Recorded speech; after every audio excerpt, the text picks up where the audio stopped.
చింటూ, నువ్వు ఈ movie చూసావరా? Audience అందరినీ పిచ్చోళ్ళని చేసిన మూవీ. ఇది మామూలు ట్విస్ట్ కాదు. అసలు ఎవ్వరు ఎక్స్పెక్ట్ కూడా చేయరు ఈ మూవీలో. అలాంటి ట్విస్ట్ ఇది. అయితే స్టోరీ వచ్చేసి విలను తన బిడ్డని పెళ్లి చేసుకోమని హీరోని అడుగుతాడు.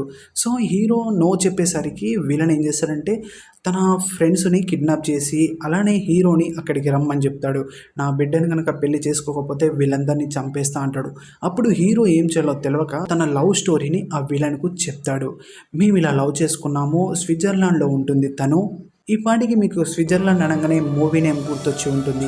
అయితే ఇదంతా జరిగిన తర్వాత ఆ విలను మారిపోయి వీళ్ళందరినీ వదిలేస్తాడు.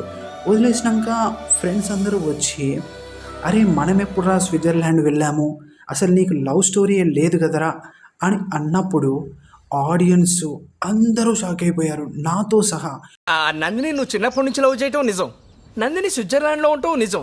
నందిని ఇప్పుడు ఎట్టుందో తెలుసుకోవడానికి ఇంటర్నెట్ నుంచి ఫోటోలు డౌన్లోడ్ చేసి జేబులో పెట్టుకొని తిరగటం నిజం. కానీ మనం ఎప్పుడు స్విట్జర్లాండ్ వెళ్ళాం? ఏంట్రా ఈ కథంతా? ఇలాంటి ట్విస్టులు ఉన్న మూవీస్ ఇంకేమైనా ఉంటే కామెంట్ చేయండి. అలానే నా ఛానల్ని సబ్స్క్రైబ్ చేసుకోండి.